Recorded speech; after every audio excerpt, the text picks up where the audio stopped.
This is Carl at National RV, and I'm going to walk you through your Flagstaff E-Pro 2021 model year and model number 20 BHS. Okay, I'm on the door side of the trailer, moving towards the rear. So you have scissor type stabilizers, one in each corner. They operate with the crank that comes with it or with a 3/4 inch socket on a drill. You got a power awning with the LED strip. You have this right here is actually the vent for the range hood. That's over the range, obviously. If you need to vent, you need to push this up so it vents freely like that, so it flaps freely, I should say, when you're venting. Otherwise you just shut it and when you're not using the fan. Okay, your steps, you just you can adjust them to the terrain by pulling this pin out. There's a pin on each side. You just pull it completely out and you can slide your legs up and down to get the proper length. Okay, this is just if you want to get a solar panel battery charger for it, just to charge your battery, you could plug it in right there. Alright, your griddle is in here, your power cord, your utility table. Alright, so you have two LP tanks with an automatic changeover regulator. So you don't select the tanks, they just draw the door side, then the off door side, then the door side, and the off door side. You have a power tongue jack. If this power tongue jack ever fails, you can pull this plug right here, this rubber plug. You have to remove this piece here. You can put the same crank that you use for the stabilizers right down in there and crank it manually if you need to, or use a socket. You can do it that way also. Alright. You also have a kill switch for these batteries. You have two deep cycle marine batteries wired together as 12 volt. So you just have 12 volt batteries, double the storage capacity. And right here is a kill switch, as you can see. You're going to keep, when you put it into storage for a period of time, you can turn the batteries off.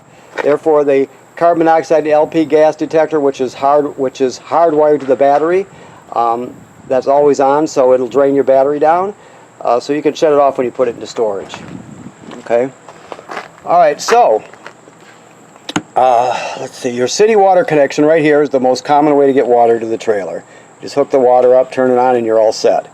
Now, if you go to a campground that does not have plumbing on the campsites, like some older state parks or some state forests, you can pre-fill this tank, the onboard tank right here, and use the onboard pump to pump the water. So everything will function just like you have city water, even though you're carrying the water with you. All right. This is your outside shower. Now this is for winterizing. It's something you'll have to educate yourself about if you're going to winterize yourself, but you draw the antifreeze in through this port. On the other side of this, there's going to be a valve that's by the water pump, and you can either select the valve in its normal position will pump water out of the fresh water tank and through the trailer, but you can also turn the valve to select this port, and it'll draw antifreeze up through this port to winterize the trailer. Okay. Also keep in mind you have to bypass the water heater, of course, when you winterize. Okay, so I'm just looking to see what we have in here. There's your crank that I told you about, and there's a foot for it. You have a wheel on it now, but you can interchange them. Okay. Alright, so this water heater, the thing to know about this, it works on gas or electric. Now this has a switch here. If you can see it right here, off and on. This operates the electric heating element that's behind this cover here. So that's just for electrical heating. There's switches inside, but keep in mind there's another switch right here for the electrical heating element.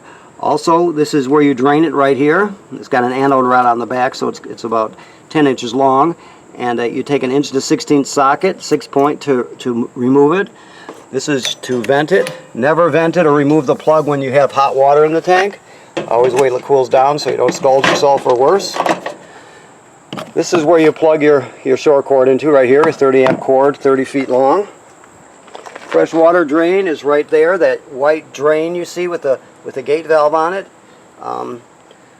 That's a fast dump valve, so it'll really come gushing out of there when you're emptying your fresh water tank. That tube right there is to hold your dump hose. Alright. Moving along. These are, let me look at the back first here. Okay, so these are your dump valves right here. So this is obviously the gray valve, shut now. Gray is for sink and shower water. The black valve, which is shut now, which is toilet water and waste. So you dump the black first, right? You're going to put your hose on here, obviously the other one goes in the dump station. You dump the black first, and then you dump the gray, because the gray is dirty or cleaner water than the black water. So you want to use it to rinse out the hose. Now you can leave your black valve open and then come around to the back with a hose, and you can hook it up right here. This is a flush for the black tank, so you would turn on the water and it'll spray the inside of the black tank out. Just make sure you always have the valve open, for the dump valve open, before you turn the water pressure on, okay? Because otherwise it can build too much pressure and cause you problems. So make sure you do it that way. You have a ladder that goes to the roof, obviously, which is a great thing because you want to inspect your roof 3 times a season or every 90 days. So once in the spring, once in the middle of the summer, once in the fall. You go up there or have somebody go up there, check all the sealant down the roof. Make sure there's no cracking or separation. That's very important. You have to do that religiously, and if you do, then you'll never have issues with water in your trailer.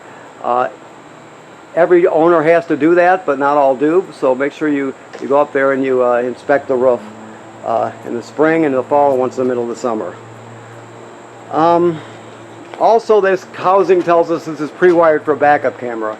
We do sell them here, but if you want to, either way, wherever you purchase it, make sure you get the Furrion camera that fits in that housing, okay? Alright, so let's go inside the trailer. Okay. So this trailer converts power, meaning it converts 110 AC to 12 volt DC, okay? That's done right here.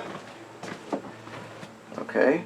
It also inverts power, meaning it will turn 12 volt DC into 110 AC. That's done right here. So to turn the inverter on, you're just going to go like that. Okay? It's that simple. Now when you're inverting, only in this trailer I would say that this plug is the plug that inverts.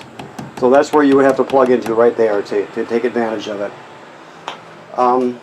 When you convert, which is right here, you're starting off with regular shore power, 110 AC, and you can see on this side you have regular household type circuit breakers. They're all labeled down here. Then the power is converted to 12 volt DC over here.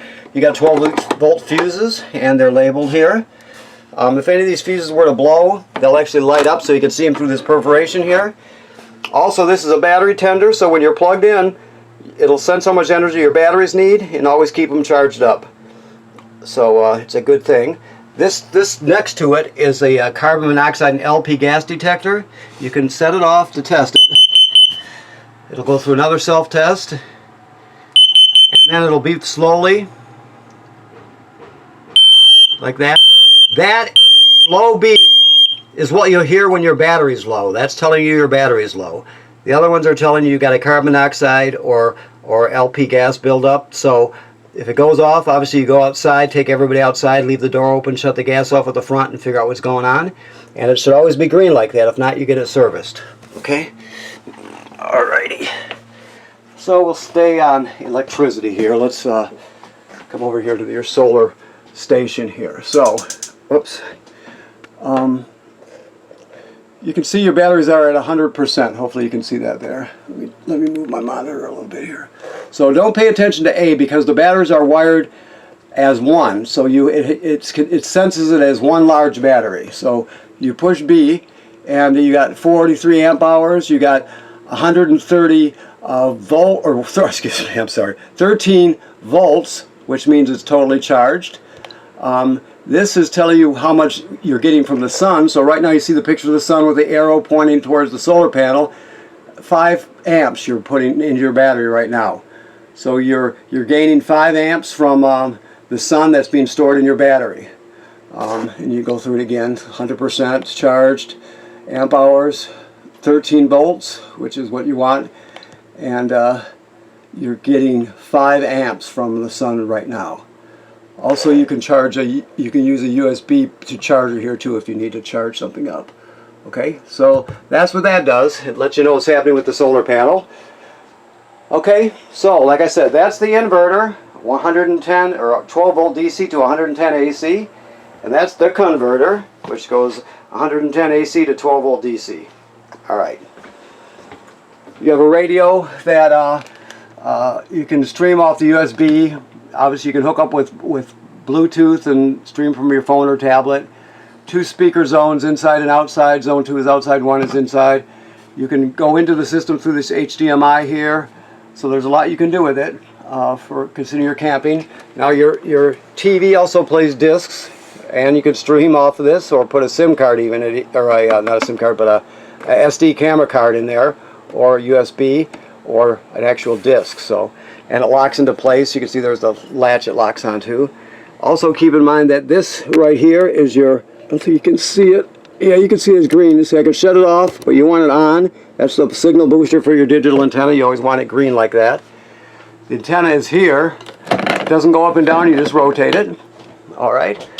This device here is your Wi-Fi Ranger. So you have to look at this sticker to make sense out of it. The top line, it tells you what the name of your Wi-Fi Ranger, so you'll see this when you look at your phone Wi-Fi. Sky 4 LTE 9208 is you. So you basically, all your phones, your family's phones, tablets, whatever, will all have this the password for this put in it. So it hooks up to the Wi-Fi Ranger, which is on your roof, automatically. The temporary password has changed me now. I can't see that close. Again, 9208, that looks like. Boy, I tell you. And to see what the Wi-Fi Ranger sees, you go to this IP address, which is the bottom number. I know you can't see it very well through here, but you can look at it. So you would put that IP address in your browser, and you'll see everything the Wi-Fi Ranger sees. So then you would select the campground Wi-Fi. If it has a password the campground gives you, you would just punch in the password and you're connected. It's a really good signal booster. It's got a firewall built in, so it cleans up and boosts public Wi-Fi. It's a good thing. Now there's also another paid function that is available with it. You have to, basically you would go through your phone carrier, and if you want cellular service, there's a SIM card for it, and you can do that also. Most people don't do that. They just use the free Wi-Fi function. When people work out of the trailer and they need better connectivity, they'll use the other function, but generally the free Wi-Fi is the way to go with it, okay? With all these appliances and devices I'm showing you, there is your packet that has all the information. It'll have a manual for everything. Plus, don't hesitate to use manufacturers' videos. That's the best way to learn. So you can always punch in find the manufacturer and the model number. You punch it in to YouTube, and you'll find something valuable for it. Okay, or about it, whatever term I want. Okay, so this is your panel right when you come in the door here. So you see your battery's totally charged, right? Fresh water has 1/3 of a tank. We're still water testing it, so you would go. It graduates up into 1/3 increments, 2/3 in the full, of course. Black is empty, gray is empty. Once those get past 2/3, you want to think about dumping your tank, of course. These are your lights here. You have your slide out switch here. I'll just bring it in and out a little bit, so I'll come in. Come on now. Bring it in. And I'll go back out. Okay. And the second one is your awning. The awning will roll out 8 feet. Keep that in mind. It goes out 8 feet. You'll see the awning tube when it's all the way out, so you know you're out, extended it all the way. Never leave it out unattended. If you're not at the campsite, roll it in so it doesn't get damaged by the wind. Okay. To turn your water pump on that I told you about, right here, you'd use this water pump to pump water out of your fresh water tank. Also, when you winterize the trailer, you use it. To light your water here on gas, or to run it on electric. Remember I told you there was a second electric switch outside. Keep that in mind. You do it here. Always make sure there's water in the water heater tank before you turn on an energy source. So the way to do it, the easiest way to do it, is to hook up your city water, and then you'll open the hot valve, the hot water valve here on the sink. And if it's empty, just air will come shooting out. And as it fills, it'll be a mixture of air and water, and then more water, more water. And when you get solid water coming out, you know that the tank's full. You never run it dry. That's called dry firing, and that's not warranty or anything. If you damage it, that's user error, so make sure there's water in it. Okay, also with your water heater, you're going to bypass the water heater. There are bypass valves on the back, so you have to educate yourself a bit about that if you're going to winterize it yourself. You have to bypass the water heater before you pump any antifreeze into the system, because you can't get it in the tank and leave a foul taste and a bad smell. So you always remember that. Okay. Fan and light. So remember I told you there's a baffle on the outside for that fan? Alright. You want to open that up if you're going to use it. So this is simple. I think the tanks are probably on. Let's hope they are. Well, actually he shut them off. But you spark it like that. You turn it to light and you spark it and the burners will light. Obviously there's a knob for each burner. The oven is a little different. Down here, all the way to the back is a pilot light, right? So basically you just turn this to pilot, which you can see it right there. It's very difficult to see. The lettering's not really prominent. But you depress it and hold it. Then you're going to spark this while you're still holding this in, of course. You spark this until the pilot light down here lights. Once it lights, you still hold this in for another 10 seconds to heat it up. Then you go to operating temperature, and it'll cycle like an oven does. But when you shut it off, obviously the flame goes out, but so does the pilot light. So you have to relight the pilot light each time you use the oven. Alright? Cool. Let's see what else we've got here. The table obviously folds down, or you take the poles out and you set it down to on these cleats to turn it into a bed. You use the back cushions to fill it in. This wrench here is for your racks on the roof. You can remove them and adjust them with it. Those are your remotes for your radio and your TV. This is this device is a wheel sensor. So it's been set up for your trailer. There's a lot of different things you can do with it. You can add it to your vehicle onto it by buying sensors, things like that. But right now it'll tell the temperature of your wheels and the air pressure in your tires. You have to sort of read up on it to understand it. They've got halfway decent videos. Keep in mind, yours is the model with the sensors inside on the wheel inside the tire. They're not the type that goes on the cap. There's a screw-on cap sensor. You have let me walk outside and tell you just so you know this. Your sensors are on the wheel inside the tire directly across from the stem, the valve stem. So it would be over here, just so you know. Yes, ma'am. What's the number? The number is, I don't have it by heart, but you look in the paperwork and it'll tell you the default number, yeah. Okay. And then you're going to set your own. Okay. But it's in it's definitely in the paperwork. Okay, so let me see here. So yeah, so your sensors are built in. If you were to add your tow vehicle to it, you would have to purchase either purchase the type that goes on the valve stem, or else have those things put on, I would assume. I've never known anyone to have them put on, but I suppose that's what you would have to do. Okay, so your refrigerator, gas absorption refrigerator, that means it'll work on 110 AC or on LP gas. So, let me shut this off here. We don't have any power hooked up, so normally you're going to go with auto. Auto means electric. The reason they call it auto is because it'll switch for electricity, and if you can't find it, it'll automatically switch over to gas. So, let's say you've gone away for the day, out exploring, and you're running on electricity, and you have a power outage at the campground an hour after you leave. It'll sense that there's no electricity and it'll automatically switch over to gas, so you don't spoil your food. Now by doing what I just did, you can set it to light on gas automatically when you're pulling it down the road. Now keep in mind, if you did not have 110 AC hooked up, it'll still automatically turn on gas, because electricity takes parameters. Gas is second, so it'll always use one or the other, and it always prefers electricity, okay? So keep that in mind. You would have it on auto almost all the time. The other thing to know about this is to set the temperature. This thing here is called a thermistor. It's on the end of this wire down here. If you can see the wire there, you're going to just push it up till the wire's taut. The higher you go with it, the cooler it is in the refrigerator. That's how you set the temperature. So you want it up all the way almost always. All the way means you want the wire to be taut. So if it gets cold outside and starts to frost up in here, then you would back it down a bit, but that hardly ever happens. You're almost always going to have it up all the way. Also, this is gas absorption refrigerator, so keep in mind it takes a long time to reach operating temperature. So you're going to want to, start it the morning before, the day before if you can. If not, figure 6-8 hours to get it to where you can, where it's cool enough to use, okay? Alright, so let me see what else. This is just your thermostat for your furnace. It's analog, on. When you shut it off, you want it to click like this, over. That's off. As soon as you do that, the flame goes out, but it'll cycle for another minute or two till it, like a furnace does, so that's normal. It lights on its own. Everything on here will light automatically. The refrigerator, the water heater, the furnace, they all make 3 attempts to light. If they don't light within the 3 attempts, you just shut it off and turn it back on, and it'll start the cycle over again.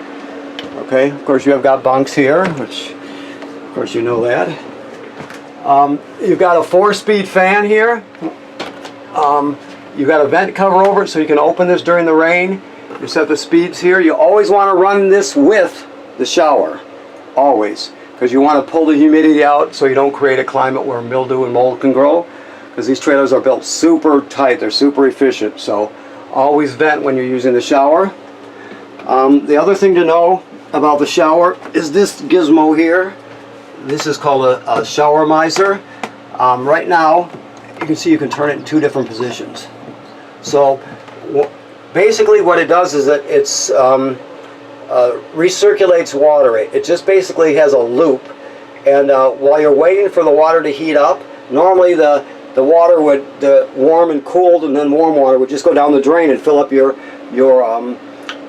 gray tank, for example. You'd be wasting space in your gray tank. Plus you'll be wasting water if you're pumping water out of your tank. If you're rust or camping, you'll be wasting that water. Or if you're in a drought area, you'd be wasting the people's, or the campground or the city, I guess the city's water, whoever is responsible for it. But if you use this, it just circulates the water around in a circle till it heats up. When this changes color, it'll be obvious. You'll see it'll change color to a different color blue. And once it does that, the water's hot, and then you can just turn this valve to the other position, and it works like the shower. So it basically is just a recirculator, and it just saves water and space in your gray tank. Okay. Alrighty. Again, go for the information that's in the packet, and you can also use manufacturer's videos. Okay, so I think that covers everything. Let me look around to make sure I didn't forget anything. On your bicycle rack up front, your bike carrier, a bicycle goes on each side. Let me walk out there and tell you about it. The way they have set it up now, that's how they set it at the factory. It's got all the attachments on one side, but obviously 2 of these are going to go the other way, because you're going to put a bike on each side of this thing, right? So 2 of those are going to have to be spun around, so you can hang a bike on each side. Also keep in mind that this has the straight piece on it, this piece right here. It also comes with an angled one, in case you have an application where you have to angle it.